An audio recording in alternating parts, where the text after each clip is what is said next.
Property transfer करने का बहुत सारे तरीका है और यही प्रॉपर्टी ट्रांसफ़र करने के लिए आपको stamp duty and registration fees भी भरना पड़ता है। तो यहीं पर जब आप सरकार को स्टैम्प ड्यूटी पे कर रहे होते हो तब आपको कुछ चीज़ ध्यान में ज़रूर रखना है।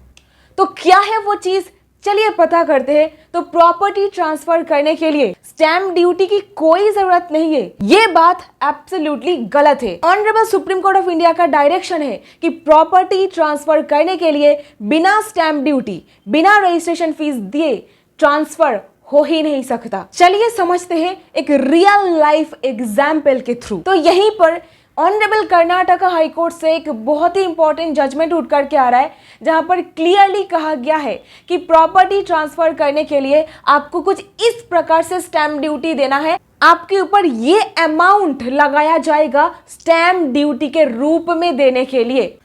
तो केस का नाम है Muni Sanjeevamma and others versus state of Karnataka and others, facts of the case. लेकिन यहीं पर एक छोटी सी रिक्वेस्ट है, सिंपल और सरल भाषा में कानूनी ज्ञान आम जनता तक पहुंचाना यही उद्देश्य है। और इसी चीज को सपोर्ट करने के लिए एक छोटी सी लाइक, चैनल को सब्सक्राइब और जरूर अपने दोस्तों के साथ इसको शेयर कीजिएगा। इस पर्टिकुलर केस में एक सेल डीड बनवाई गई थी 1994 में और ये सेल डीड हो रहा था मुनि कृष्णप्पा एंड मोइदीन, ये दो इंसान के बीच में। ये है बायर और ये है सेलर। सेल डीड को बनवाने के लिए पहले एग्रीमेंट टू सेल होता है। एग्रीमेंट टू सेल में ये आपस में डिसाइड किया जाता है कि 4 लाख रुपया लेंगे ये जमीन को बेचने के लिए। तो 4 लाख रुपए में से 3,50,000 रुपए ऑलरेडी एडवांस पेमेंट कर दिया जाता है और बाद में जाकर के 50,000 रुपया मोइदीन नहीं देता है। ये बाकी जो 50,000 रुपया है ये देने से इनकार कर रहा था और इसीलिए एक केस फाइल किया जाता है स्पेसिफिक परफॉर्मेंस एक्ट के अंदर कि देखिए जो कॉन्ट्रैक्ट हमारे बीच में हुआ था ना, इसको वायलेशन कर दिया है। तो इसीलिए इस कॉन्ट्रैक्ट को उल्लंघन करने के लिए हम लोग एक स्पेसिफिक परफॉर्मेंस का केस डाल रहे हैं कोर्ट में, ताकि अल्टीमेट जो पैसा है 50,000 रुपया वो दे दे और ये जो सेल का जो प्रोसेस है ये कंप्लीट हो जाए।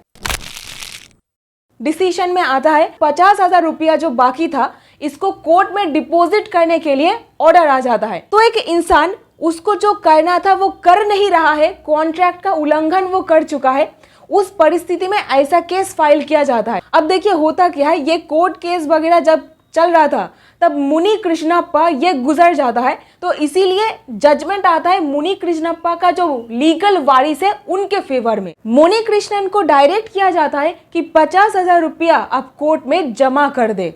फिर आगे इस केस को चैलेंज किया जाता है, लेकिन अल्टीमेटली क्या होता है, वेंडर जो था वो आगे आता है, बोलता है कि मैं इस सेल डीड को एग्जीक्यूट करने के लिए राजी हूँ, यानी कि बाकी का जो पैसा है वो मैं दे देता हूँ। यानी कि जमीन खरीदने का ये जो टोटल प्रोसेस है, एग्रीमेंट टू सेल बनाना, सेल डीड बनाना, फिर रजिस्ट्रेशन करना, ये जो टोटल प्रोसेस है इसको कंप्लीट करने के लिए मैं अग्री करता हूँ। अब यहीं पर क्या स्टैम्प ड्यूटी पे करने की बारी आता है। तो यहीं पर जिन लोगों के बीच में जो लेन देन हो रहा था ये लोग सब रजिस्ट्रार ऑफिस में पहुंच जाते हैं। सब रजिस्टर ऑफिस में जा करके ये लोग बोलते हैं कि देखिए एग्रीमेंट में हम लोगों के बीच में डिसाइड ये हुई थी कि 4 लाख रुपए में ये प्रॉपर्टी का डील हो रहा है, तो 4 लाख रुपए के ऊपर stamp duty and registration fees हम लोग देंगे। तो सब रजिस्टर यहाँ पर ये चीज़ सुनते ही नाराज हो जाते हैं, बोलते हैं कि नहीं, आपको मार्केट वैल्यू के ऊपर स्टैम्प ड्यूटी पे करना पड़ेगा। रजिस्टर क्लियरली ये बोलते हुए रिफ्यूज कर दिया रजिस्ट्रेशन करने से कि जिस दिन सेल डीड को प्रेजेंट किया जा रहा है उस दिन जो मार्केट वैल्यू है वो अप्लाई होगा, ना कि बहुत साल पहले एग्रीमेंट के ऊपर जो अमाउंट लिखी गई थी उसके बेसिस पर स्टैम्प ड्यूटी पे करना पड़ेगा। अब मार्केट वैल्यू के ऊपर अमाउंट कितना हो गया है मालूम है, देखिए जरा, 29,24,580 रुपीज। स्टैम्प ड्यूटी ये और रजिस्ट्रेशन फीस ये दोनों मिल करके टोटल करके ये आ रहा है जो कि पे करना है स्टैम्प ड्यूटी के रूप में। ये कहना था सब रजिस्टर का। और यहीं पर फिर से मैटर डिस्ट्रिक्ट रजिस्टर के पास चला जाता है। डिस्ट्रिक्ट रजिस्टर भी यही ऑर्डर पास करता है कि आपको यही अमाउंट स्टैम्प ड्यूटी के रूप में पे करना है। फिर इस मैटर को एक और बार कोर्ट केस के थ्रू जाना पड़ता है। कभी डिसीजन आता है कि नहीं, मार्केट वैल्यू के ऊपर ही अब लोगों को पैसा चुकाना पड़ेगा। और यहीं पर फाइनल डिसीजन की बारी। ऑनरेबल हाई कोर्ट में फाइल हो जाता है एक writ of certiorari. Judgement date 4 August 2025। Honourable Karnataka high court दोनों तरफ के मैटर को समझते हैं और सेल अग्रीमेंट पर क्या लिखा गया था डिटेल में उसको परखते हैं और डिसीजन में कहे registration fees and stamp duty देना पड़ेगा जो एग्रीमेंट पर लिखा गया था उस अमाउंट के ऊपर बेस करके, जो कि था 4 लाख, ना कि मार्केट वैल्यू के ऊपर बेस करके। ऑनरेबल हाई कोर्ट रजिस्टर्ड को डायरेक्ट करते हैं 15 दिन के अंदर अंदर एग्रीमेंट पर जो 4 लाख अमाउंट लिखा गया था उसके बेसिस पर प्रोसेस कंप्लीट किया जाए, इसके ऊपर stamp duty and registration fees लिया जाए। यहीं पर ऑनरेबल कोर्ट ने एक और चीज कही कि सेल डीड को बहुत पहले ही रजिस्ट्रेशन कराना चाहिए था, लेकिन कोर्ट केस के चलते इतना ज्यादा डिले हो चुका है, अप्रॉक्सीमेटली 12 इयर्स डिले वेंडर्स का मैलाफाइड इंटेंशन के चलते हुई है। तो यही सारे चीजों को मद्देनजर रखते हुए एग्जीक्यूशन को अलाउ किया जाता है सेल डीड का, और स्टैम्प ड्यूटी 4 लाख के ऊपर बेस करके जो एग्रीमेंट पर डिसाइड हुई थी उसके ऊपर बेस करके पे करने के लिए डायरेक्शन दिया जाता है 15 दिन के अंदर अंदर। ये जजमेंट आपके लिए इंपॉर्टेंट क्यों है? कोर्ट ने इस बात को रीएनफोर्स किया, अगर 2 लोग एक कॉन्ट्रैक्ट करता है तो उस कॉन्ट्रैक्ट को माना और लागू करना दोनों ही जरूरी है।